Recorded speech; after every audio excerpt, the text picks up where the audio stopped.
Hay algo en ti que la mayoría de las personas nunca podrá explicar.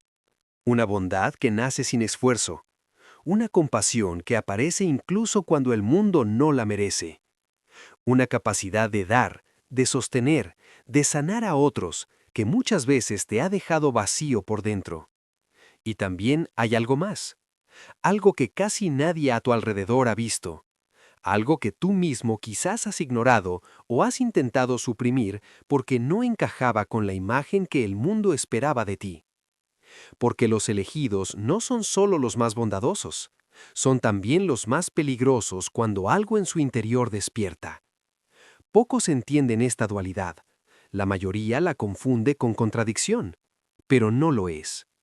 Si has sentido que tu corazón puede amar profundamente y al mismo tiempo que hay una fuerza dentro de ti que no tolera la falsedad, la injusticia ni la oscuridad de ningún tipo, entonces lo que estás a punto de entender no solo va a explicarte a ti mismo, va a revelarte para qué fuiste construido.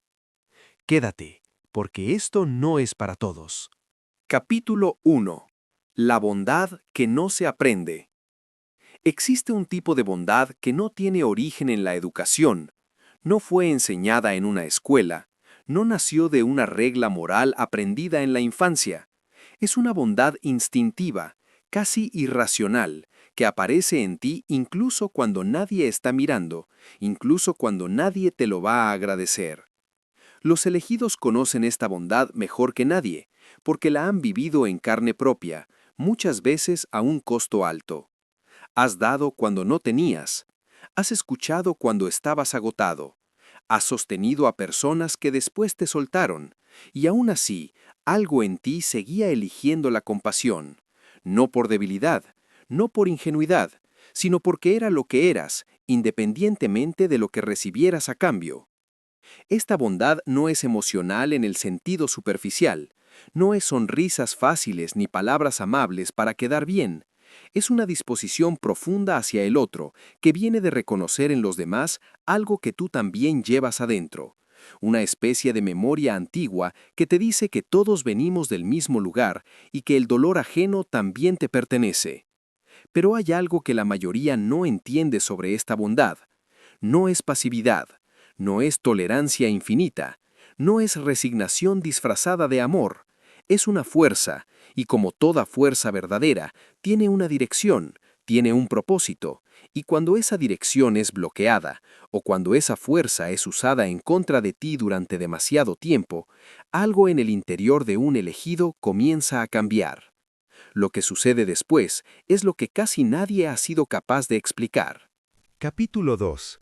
¿Por qué los elegidos sienten más que los demás? Hay una razón por la que cargas con tanto. No es casualidad. No es que seas demasiado sensible, como alguien probablemente te dijo alguna vez. No es que te falte piel gruesa o que necesites aprender a desconectarte. Es que fuiste construido con una capacidad perceptiva que va más allá de lo ordinario. Los elegidos sienten las emociones de otros como si fueran propias. Entran a un lugar y perciben la tensión antes de que alguien la nombre. Hablan con una persona y saben, sin que nadie se los diga, si hay dolor detrás de la sonrisa. Esta no es magia, es una forma de inteligencia espiritual que pocos poseen y que muchos malinterpretan como debilidad. Esta capacidad te ha costado mucho, te ha llevado a involucrarte en situaciones que no eran tuyas, te ha hecho cargar con el peso emocional de personas que no siempre merecían tu energía. Te ha dejado en más de una ocasión sintiendo que completamente drenado sin entender exactamente por qué. Porque cuando sientes todo con esa intensidad, el mundo puede volverse abrumador. Y si nadie te enseñó a gestionar ese don, probablemente lo hayas vivido más como una carga que como un regalo. Pero escúchame. Capítulo 3. La herida que transforma. Todo elegido llega a un punto de quiebre. No un colapso, no una destrucción, sino una fractura interna que cambia para siempre la forma en que ve el mundo y la forma en que se relaciona con él. Esta herida no viene de los extraños, viene de los cercanos, de aquellos a quienes diste todo, a quienes amaste sin condiciones, a quienes protegiste y sostuviste, y que en algún momento, de una forma u otra, eligieron hacerte daño, traicionarte o simplemente no verte. Esa herida específica, la del elegido traicionado por quienes más amaba, no es accidental en el camino espiritual, es casi universal entre quienes caminan este sendero. ¿Por qué? Porque el elegido ama sin reservas, y eso lo hace vulnerable de una manera que la mayoría de las personas nunca experimenta. No es amor calculado, no es amor con salidas de emergencia, es un amor total. Y cuando ese amor es violado, el impacto es proporcional a su profundidad. Pero lo que nace de esa herida es lo más poderoso que existe en el universo espiritual. No venganza, no amargura, no cierre emocional permanente. Lo que nace es discernimiento, una capacidad nueva, casi sobrenatural, para ver a las personas exactamente como son, sin la nube de la idealización, sin el filtro del deseo de creer lo mejor cuando la evidencia dice otra cosa. El elegido herido que ha sanado no es el mismo ser que entró al fuego. Capítulo 4. La peligrosidad que nadie explica. Cuando la gente habla de los elegidos, suele hablar de su luz, de su amor, de su capacidad de sanar. Rara vez hablan de lo otro, de esa cualidad silenciosa, contenida, que cuando despierta no puede ser ignorada ni detenida. Los elegidos que han atravesado su herida y han salido al otro lado se convierten en algo que el mundo moderno no tiene una palabra adecuada para describir. No son agresivos, no son vengativos, no son destructivos en el sentido ordinario del término. Son peligrosos de una manera completamente diferente. Son peligrosos para la mentira, porque la detectan con una precisión que no da margen para la manipulación. Alguien que intente construir una realidad falsa frente a un elegido despertado encontrará que sus palabras se disuelven antes de tener efecto, no porque el elegido haga algo dramático, sino porque simplemente no funciona. La frecuencia no coincide y ambos lo saben. Son peligrosos para las estructuras que operan en la oscuridad, porque su sola presencia genera una presión que obliga a que todo salga a la superficie. No buscan el conflicto, pero tampoco lo evitan cuando llega cargando verdad. Son peligrosos para los sistemas que dependen de que las personas permanezcan dormidas, obedientes y desconectadas de su propio poder interior. Y son peligrosos, quizás sobre todo, para la versión anterior de sí mismos, porque una vez que un elegido despierta, ya no puede volver a fingir que no sabe lo que sabe. No puede seguir viviendo dentro de los límites que otros construyeron para contenerlo.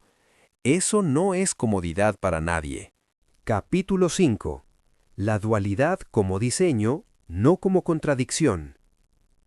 Si has llegado hasta aquí, probablemente hayas reconocido algo en ti mismo. Una tensión entre dos versiones de quién eres. La persona que quiere amar, dar, construir, sanar. Y la persona que ya no acepta ciertos tratos, ciertos silencios, ciertas dinámicas que antes toleraba. Mucha gente ve eso como una contradicción, como si ser bondadoso y ser poderoso fueran opuestos. No lo son. De hecho, la dualidad que sientes no es una falla en tu carácter.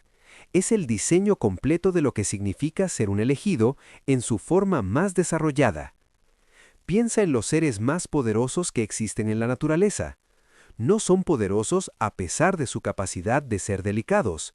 Son poderosos precisamente porque conocen la diferencia entre cuándo la delicadeza sirve y cuándo la fuerza es lo que la situación exige. No existe contradicción entre ambas, existe maestría. El elegido que solo ha desarrollado su bondad sin su fuerza es vulnerable.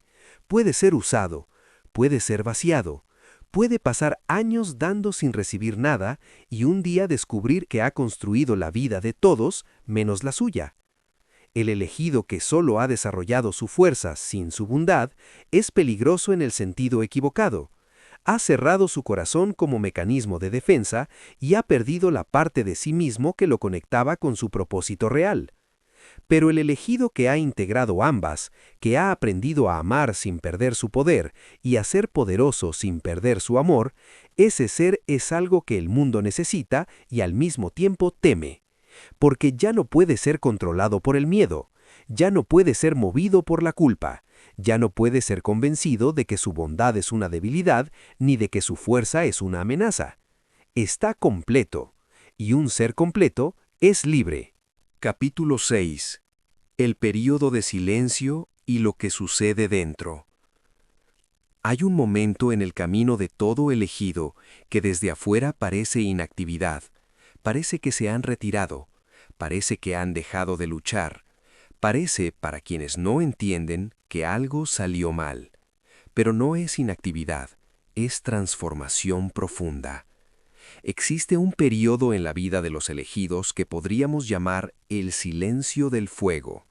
Es el momento en que la persona deja de intentar convencer a otros de su valor, deja de explicarse, deja de buscar validación en espacios que nunca la ofrecieron, y comienza, quizás por primera vez, a volverse hacia adentro con la misma intensidad con la que antes se volcaba hacia afuera.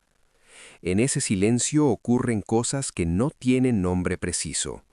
Una reorganización interior, un redescubrimiento de lo que realmente importa, una clarificación de cuáles relaciones dan vida y cuáles la consumen, un alineamiento entre lo que se siente, lo que se piensa y lo que se hace, que muchos nunca alcanzan porque nunca se permiten el silencio necesario para escucharse. Este periodo puede durar meses, a veces años, y durante ese tiempo el elegido puede parecer distante, extraño, difícil de leer. Pero lo que está sucediendo adentro es que todos los fragmentos de quien esa persona realmente es están siendo reunidos. Los pedazos que fueron entregados a otras personas, los que fueron reprimidos por miedo a no encajar, los que fueron silenciados por el peso de las expectativas ajenas.